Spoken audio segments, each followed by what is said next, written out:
이 두 가지, 기본도 알아야 되고 그리고 빨리 변화되는 게 뭔지를 빨리빨리 캐치할 수 있는 그런 사람이 돼야 된다라는 겁니다. 여기서 또 중요한 게 기본을 빨리 알아야 되는 게 대단히 중요해요. 그런데 왜 빨리 알아야 되냐면 생각을 해보세요. 너무 빨리 시장이 변하잖아요. 그리고 너무 빨리 가격이 막 움직이잖아요. 그런 상황에서 기본을 무슨 한 3년 동안 공부하고 앉아있어. 어떻게 하라는 얘기예요. 그 정도 되면은 한 사이클이 끝나갈 수도 있어요. 그런데 어떻게 합니까? 그러니까 기본을 빨리 배워야 되고 그리고 부동산의 법칙이 어떻게 변했는지까지도 최대한 빨리 아는 것이 부동산을 통해서 돈 벌 수 있는 지름길입니다. 바뀐 내용들을 한번 좀 살펴보면 굉장히 많이 있습니다. 몇 가지 얘기해 보자면 신축은 구축에 비해서 한 5% 정도 비쌌습니다. 분양권 기준으로 봤을 때. 그렇게 분양가를 책정을 해서 분양을 했었죠. 그런데 지금은 어느 정도 되냐면 지금은 구축에 비해서 한 20% 정도 높게 그렇게 해서 책정을 해서 신축이 분양이 나옵니다. 그 차이가 훨씬 더 커진 거죠. 막상 입주를 하게 되면 거의 구축과 신축의 차이는 한 30% 정도 차이가 납니다. 그러니까 이게 예전과는 또 변해진 거죠. 그래서 혹시 이제 옛날 생각들만 갖고 있는 사람들은 어떤 생각을 하냐면 예를 들어서 분양가가 한 구축에 비해서 10% 높게 나왔다. 이러면 어떻게 되냐면 이거는 고분양가야. 절대 사면 안 돼. 이런 생각을 갖기가 쉽다는 거예요. 10% 높게 나왔다? 싸게 나온 겁니다. 빨리 나야죠. 이런 식으로 바뀌었다는 얘기예요. 또 이런 부분이 있죠. 경사지라고 하더라도 요즘 새로 만드는 아파트들은 완전히 틀리죠. 같은 경사지에 지었다고 하더라도 다 단차를 만들죠. 이렇게 단차를 만들어서 그 아파트 단지 내에 들어가면은 완전히 다 평지. 그리고 그 단을 옮겨갈 때만 이제 계단이나 에스컬레이터나 이런 것들을 이용해서 이동할 수 있도록 이렇게 만들죠. 그렇기 때문에 구축의 경사지 아파트와 신축의 경사지 아파트는 가치 차이가 너무너무 많이 납니다. 그러니까 예전의 생각대로 경사지에 있는 아파트는 나빠라고만 생각을 하고 있던 사람들은 또 지금의 새롭게 지어지는 경사지 아파트의 높은 가치를 전혀 모르게 된다 이런 얘기입니다. 그리고 5구형과 8사형의 차이도 그래요. 5구형과 8사형의 차이는 사실 점점점 벌어진 것 같아요. 점점점 줄어진 것 같아요. 어떻게 된 것 같습니까? 5구형과 8사형 차이는 왔다리 갔다리 합니다. 늘 이래 왔어요. 그리고 이거는 아직도 변하지 않는 트렌드예요. 그러니까 일단 시장이 강세로 가면 8사형과 5구형의 차이는 커집니다. 8사형이 더 비싸지는 거죠. 근데 시장이 약세로 가지 않습니까? 8사형과 5구형의 격차가 줄어듭니다. 5구형의 가치가 더 올라가는 거예요. 이렇게 되고 있습니다. 지금은 어떤 상황인 것 같아요? 지금은 5구형과 8사형의 격차가 줄어들었다가 다시 커지는 이런 시점이죠. 그럼 또 여러분들 이런 생각이 드시죠? 그냥 이제 막연하게 생각하시는 분들은 그냥 좋은 것만 계속 좋아지고 나쁜 건 계속 나쁘고 이렇게 양극화만 점점 심해져 이렇게 생각을 하죠? 꼭 그렇지만도 않습니다. 비싸다고 생각했고 좋다라고 생각한 것들이 안 좋아진 케이스도 있습니다. 그 대표적인 게 뭘 것 같아요? 그게 바로 대형 평형입니다. 자, 여러분 한번 보세요. 34평과 50평이 있다고 한번 해보세요. 그러면 34평의 가격에 비해서 50평의 가격은 얼마 정도였을 것 같습니까? 과거 기준으로 보자면은 2배 정도 차이가 났었습니다. 면적은 사실 한 50% 정도 큰 거잖아요. 40평, 50평대 아파트가 대세였던 시절도 있었어요. 그래서 자기 여력이 안 되더라도 무조건 40평, 50평 사야 된다. 이렇게 어떤 사람들이 굉장히 달려들었던 때가 있습니다. 근데 그런 것이 조망권이나 신축이나 이런 트렌드로만 따진다 그러면 대형 트렌드도 계속 점점 비싼 게 더 비싸지고 이랬어야 되잖아요. 근데 지금은 강남 일부 지역을 제외하고는 대형 평형은 34평형과 가격이 거의 차이가 없는 정도의 수준입니다. 심지어 같은 데들도 굉장히 많아요. 그런데 같아도 팔리지 않는 그런 데들조차도 굉장히 많이 있습니다.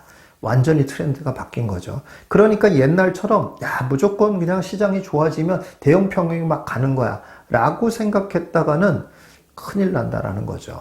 지난주에 청약 결과가 나온 것들 중에서 굉장히 많은 사람들의 이목을 끈 게 있습니다. 그게 바로 뭐냐면 분당 더샵 센트로입니다. 무지개 마을 4단지를 리모델링 해가지고 일반 분양분이 나와서 그걸 청약할 수 있도록 했는데 굉장히 쇼킹한 일이 벌어졌죠. 일단 분양가가 너무 높아서 야, 이게 말이 되냐? 분당에서 이런 금액이 말이 되냐? 그것도 또 무지개 마을이라는 데가 어떤 곳입니까? 분당의 끝자락이거든요. 그렇죠. 그래서 사실 분당을 모르는 분들도 분당 하면 시범단지라든지 양지마을, 뭐 정자동 이런 데 정도는 다 잘 알아요. 근데 무지개 마을? 그거 어디 있는 거야? 이렇게 생각하는 정도란 말이에요. 무지개 마을이 분당에 있는 것조차도 잘 모르는 분들이 굉장히 많이 있습니다. 그만큼 분당에서도 외곽이 없고 별로 주목받지 못하던 지역이었습니다.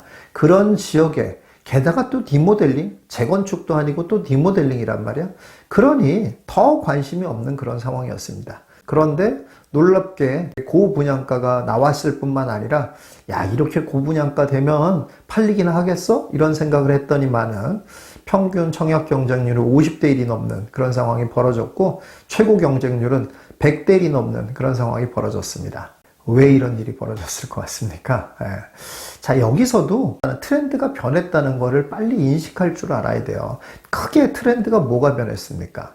일단은 신축에 대한 선호도가 옛날보다 더 높아졌다라는 게 하나 트렌드가 변한 것이고요. 또 한 가지 변한 트렌드가 뭐냐면 리모델링이라는 기존의 인식을 싹 바꿔놨다라는 겁니다.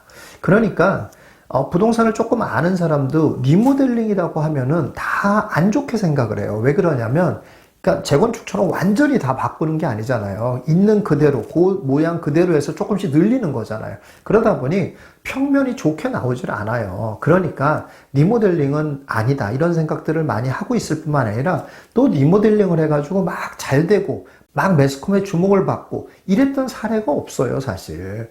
그리고 또 대단지가 리모델링 성공한 사례도 없고요. 그러다 보니 이런 사례가 하나도 없으니까 분당 것도 끝자락에서 리모델링 한다고 하는데 관심을 갖는 사람들이 거의 없었다는 겁니다. 그런데 왜 결과적으로 이렇게 높은 관심을 갖게 됐냐면 평면을 보면 다르거든요. 다르게 생겼거든요.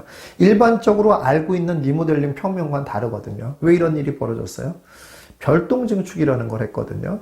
그러니까 리모델링으로서는 최초인데 별동 증축이라는 걸 하게 돼가지고 평면을 좀 더 좋게 뺄 수 있는 그런 상황을 만들어 버렸습니다. 그러다 보니 신축이라는 거에 대한 트렌드, 그런데다가 분당 전체에서 신축이 없다라는 희소성, 이런 것과 맞물리면서 굉장히 높은 경쟁률을 기록하는 그런 일이 벌어지게 됐습니다. 이렇게 여러분들이 고정관념처럼 알고 있는 부동산의 그런 상식들이 계속 변하고 있다는 거예요. 매스컴에서 알게 된 내용만 가지고 내가 수억을 베팅하겠다? 이거는 굉장히 무모한 일입니다. 제가 분당의 무지개마을 4단지 리모델링 관련해가지고 언제 강의했나 봤더니만은 23년 9월 달에 강의를 했더라고요. 23년 9월 달에 강의하면서 지금과 같은 내용들을 제가 그 당시 얘기를 했습니다. 그래서 이 리모델링은 다른 리모델링이다. 여태까지와는 굉장히 다른 리모델링이 되고 그렇기 때문에 매우 관심을 가져야만 한다. 이런 얘기를 했습니다. 결과적으로는 이제 이런 놀라운 결과가 나왔습니다. 그럼 또 이런 얘기를 듣는 분들이 좀 오해하실 수가 있어요. 야, 그럼 리모델링 이제 다 좋다는 얘기냐? 리모델링 할 수 있는 거 빨리빨리 찾아야 되겠다. 뭐 이런 생각이 또 드시죠? 그렇지 않습니다. 전반적으로 보자면 리모델링을 하겠다고 하는 데들은 다 악재입니다, 지금. 네, 왜 그러냐면 재건축에 대한 문을 좀 더 많이 열어주고 있는 그런 상황이기 때문에 리모델링을 하던 데조차도 때려치우고 우리 재건축하자, 이런 분위기가 조금 더 만들어지는 상황이거든요. 그래서 사실 리모델링을 추진하고 있는 곳들이 다 호재라고 볼 수는 없습니다. 다 지금처럼 무지개마을 4단지처럼 이렇게 될 거라고 볼 수 없습니다. 그래서 리모델링은 어떻게 봐야 되냐면 딱 기준이 2주를 기준으로 봐야 돼요. 2주 시작 했다고 그러면 그때부터는 정말 적극적으로 관심을 가져야 됩니다. 근데 그 전에는 관심을 안 갖는 게 좋습니다. 언제 엎어질지 모르기 때문에 관심을 안 갖는 게 좋고, 관심을 가진다라고 하면은 리모델링이 되기 때문에 관심을 갖는 게 아니라 거기가 그냥 입지가 좋고 가격이 좋아서 관심을 갖는 거고, 거기에다가 리모델링은 보너스 같이 생각을 하셔야 돼요. 리모델링이 되면 좋은 거고 안 되면 안 돼도 뭐 상관없어. 이럴 수 있는 단지를 여러분들이 생각을 하셔야지, 리모델링이 되면 우리도 저 무지개마을 4단지처럼 대박 날 거야, 이런 걸 기대하고 투자하셔서는 안 되는 상황입니다. 자, 이렇게 트렌드가 진짜로 어떻게 변한 거고 어떤 게 포인트였는지 이런 것들을 잘 볼 수 있는 노력들을 하셔야 된다 이런 얘기입니다. 제가 얼마 전에 아주 좀 재밌는 경험을 했습니다. 한 30년 정도 만에 만난 분인데요. 사실 이분이 저를 부동산에 입문하게 만드신 분입니다. 그분이 저를 부동산 하라고 얘기한 건 아닙니다만은 그분을 롤 모델로 제가 부동산에 입문을 하게 된 거거든요. 그만큼 그분이 대단하신 분이었습니다. 부동산으로 어마어마한 재산을 만드셨던 분이시거든요. 그래서 그분이 한 20년 전 순자산 한 100억 정도 만드신 분이에요. 순자산으로만. 그래서 그분이 지금 오랜 세월이 지나서 저에게 다시 상담을 하러 오셨어요. 그러니까 나이가 굉장히 연로하시죠. 이제 그분은 좀 심하게 말하면 이제 오늘 내일 하시는 그런 상황인데, 그러니까 이제 재산 정리를 해야 될 거 아니에요. 그러니까 이제 저한테 상담을 하러 오신다고 하는 거예요. 그런데 제가 이제 그 얘기를 듣고 굉장히 걱정을 많이 했어요, 사실. 왜 그러냐면 한 20년 전에 100억이었는데 아무리 쓰고 막 이런다고 하더라도 지금 재산이 얼마쯤 되겠습니까? 한 1000억쯤 되지 않겠습니까? 야, 1000억을 어떻게 컨설팅을 해줘요, 제가. 그러니, 야, 큰일 났다, 이거. 지레 겁을 많이 먹고 있었습니다. 그래도 안 됩니다 할 수는 없으니까 반가운 마음도 있고 해서 만났습니다. 만나가지고 이제 포트폴리오를 딱 저한테 펼쳐놓고 얘기를 하는데 제가 정말 깜짝 놀랐습니다. 왜 놀랐겠습니까? 예. 정말 제가 알고 있었던 부동산 천재, 부동산의 대가가 맞으신가? 이런 생각이 들 정도였어요. 왜냐? 딱 아파트 3채 갖고 있더라고요. 네, 아파트 3채 갖고 있는데 강북에 아파트 2채 갖고 있고 저 수도권 남쪽에 대형 평형 하나 갖고 있으시더라고요. 이렇게 3개 갖고 있으시더라고요. 전 정말 충격적이었던 게 왜 그러냐면 이분이 지금 우리가 알고 있는 유명한 데라고는 다 갖고 있으셨던 분이에요. 그러니까 반포, 개포, 압구정, 도곡, 잠실 다 갖고 있었어요. 그래서 심지어 개포 같은 데는 한 7채 정도 갖고 있었었고 반포도 한 3채 정도 갖고 있었었고 압구정동 2채 갖고 이런 식이었거든요. 그래서 지금 재산이 도대체 어떻게 됐을까 궁금했었는데 너무 어이없게도 강북에, 그것도 강북 저 끝자락에 조그만 아파트 2채 하고 그리고 본인이 살고 있는 수도권 남부의 대형 평형 이렇게 3개만 갖고 있는 거예요. 그래서 아니 왜 이렇게 됐나 싶어서 왜 이렇게 하고 있으세요? 그랬더니 그분이 당연한 표정으로 이런 얘기를 하시는 거예요. 그거 다 재건축돼. 딱 이러는 거예요. 더 강남처럼 다 돼. 이렇게 딱 얘기를 하시는 거예요. 그래서 제가 보면서 역시 사람이 조금만 관심이 멀어지면은 이렇게 트렌드를 전혀 이해하지 못하는구나 이런 생각을 하게 되는 그런 계기가 또 됐습니다. 여러분 이렇습니다. 무슨 그렇다고 주식처럼 무슨 매일매일 쳐다봐야 되고 이러는 거는 아닙니다. 당연히 정말 한 달에 한 번 또는 2달에 한 번 이렇게라도 꾸준히만 쳐다볼 수만 있으면 큰 흐름만 안 놓치면 돼요. 그리고 크게 변화되고 있는 거를 잘못 판단하지만 않으면 돼요.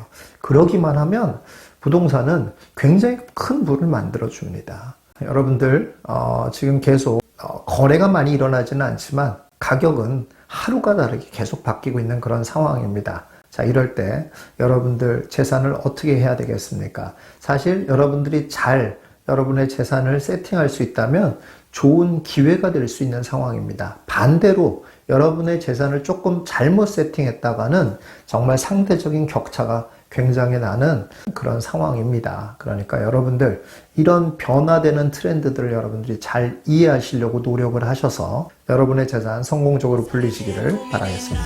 부동산 투자로 성공하고 싶나요? 돈 좀 많이 벌고 싶나요? 이사 좀만 다니고 싶나요? 부동산 투자